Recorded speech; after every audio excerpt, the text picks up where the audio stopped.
So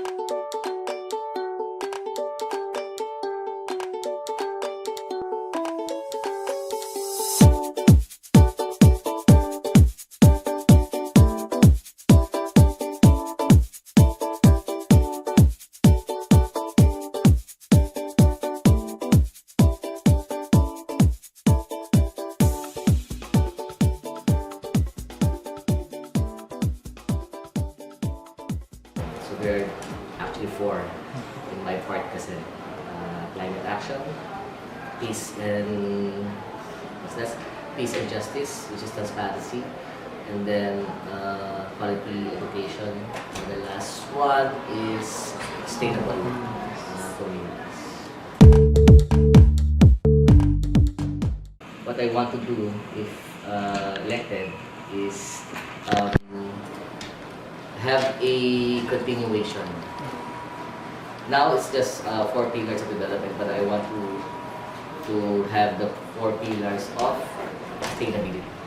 So it's more on the sustainability part. There are, just I'd like to discuss this. The first pillar for me, sustainability, job opportunities, and skill handling.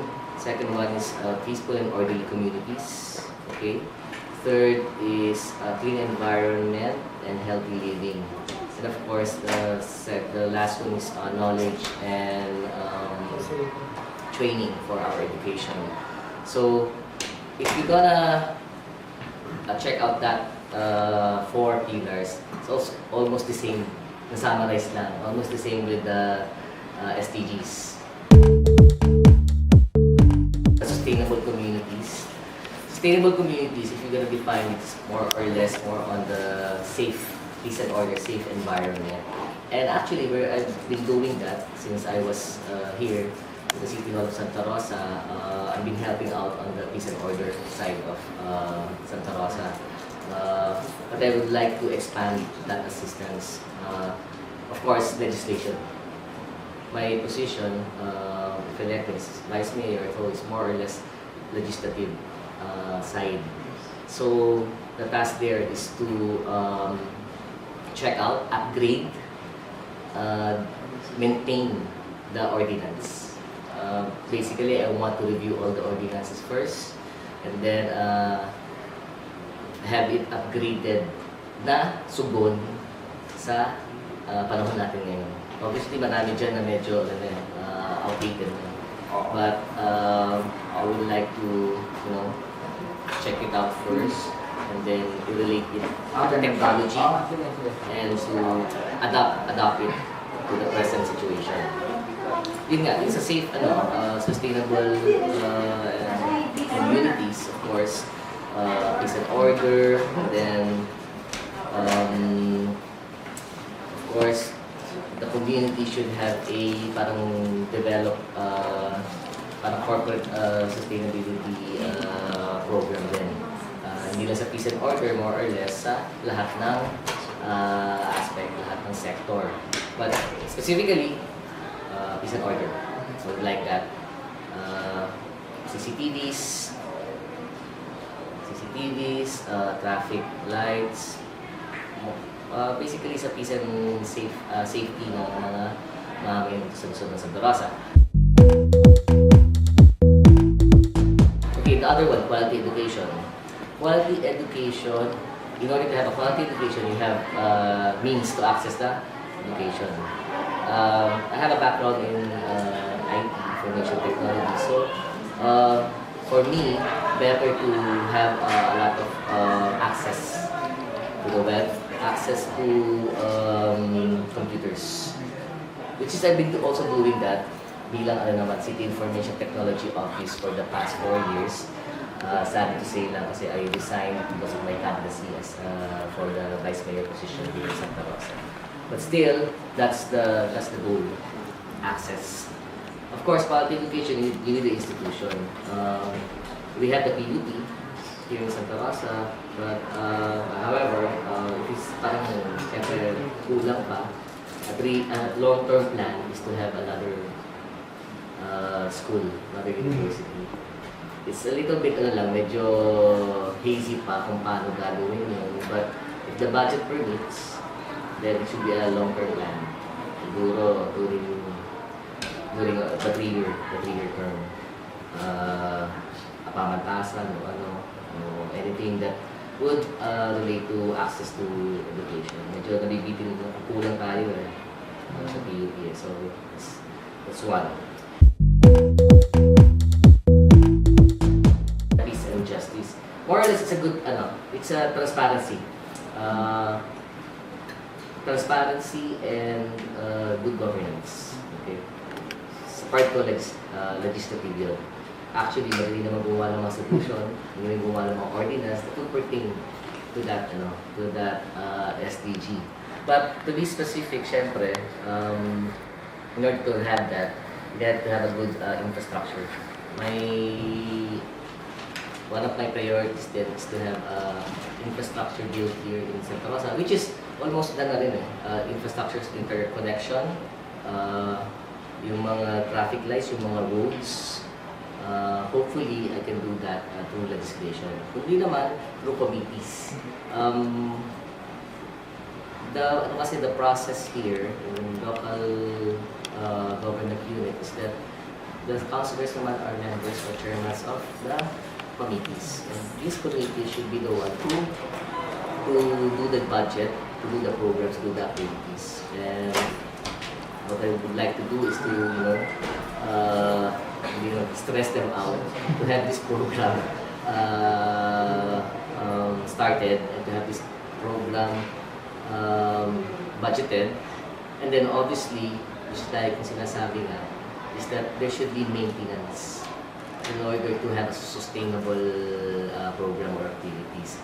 In order to prolong yung life kasi, dapat lalo may maintenance. Even a building should have a maintenance para mapulong ang lifespan niya. So, ganoon din sa lahat ng activity na gagawin dito sa city. So, that's the 3. Climate action, gusto ko rin yan. And I'll be, prioritizing. Which is, ginagawa na ng City of Santa Rosa LCUs, yung sinasabi kong climate action. But sabi ko nga, it's more or less kailangan ma-sustain and ma-upgrade. It is more on infrastructure. Everything that is interconnected, everything that, because I do have skills on infrastructure. But infrastructure, if you gonna ask me kung anong field ng infrastructure, lahat halos so, I can use that skill to do ordinance, to do legislation, and eventually manage the councilors, manage the committee to do this, what do you call this, infrastructure side. For me kasi, if you build the infrastructure, give it to the people, then madali na mag-upgrade pa ulit o madali na magkaroon ng parang activity kung nakabuild ulit. For example, in-interconnect natin lahat ng dito ng information technology. Meaning sa buong mga satellite offices, mga barangay halls, through infrastructure, in-interconnect natin. Di ang galing madala yung mga information regarding sa SDGs, halimbawa. Madaling magbigay ng information or magaling ng i-follow yung information through that infrastructure. So for me, more or less, it's still information technology, specific to infrastructure.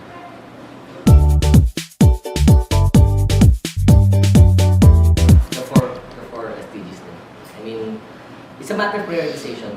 Okay? If I can priority 2 SDGs for 2016, for example, if elected, and then the other 2 is 2017, then I think I can do that. So for me, I cannot have the 4 SDGs done on one year. It's a matter of budgeting, it's a matter of prioritizing. Actually, when I was in corporate life, I'm already doing this, especially the climate action. Segregation, efficient equipment, LEDs, low power consumption, these servers or computers. So, same thing. I'll go back to information technology. I'll go back to corporate life or consultancy. Then from that point, then I can still do the SDGs. Yeah. Accountability. They have to be accountable. I mean, if you already have the infrastructure, you have the information, you have the know-how, you have the skills, then you should be accountable on what you are doing. For example, you know the SDGs na. Dapat, maski paano, if you're a taxpayer, if you're not a taxpayer, then you should be accountable. Accountable to the objectives of the SDGs. Build a non-profit or non-profit organization like this one. Provide them with the necessary tools, okay? And then use all the necessary informational medium, especially the social media. I mean, doon marami ang youth. And I think yung maliit na bagay na empowered na ang youth. But of course, you need to provide them with the necessary tools. It's a matter of giving them the skills, or giving them something, okay, that they can use for this kind of program activities. 17 SDG are all very crucial. They're very crucial, and point by point, it's very important that this should be done point by point. So the 17 SDGs are all, for me, important. Okay, need a push din sa legislation to have a ordinance na protect them. Meron na, sigurado yun. Meron na siya, but as I said nga a while ago, na kailangan pa rin i-upgrade yung mga ordinance na yun. Kailangan magkaroon ng i-adapt.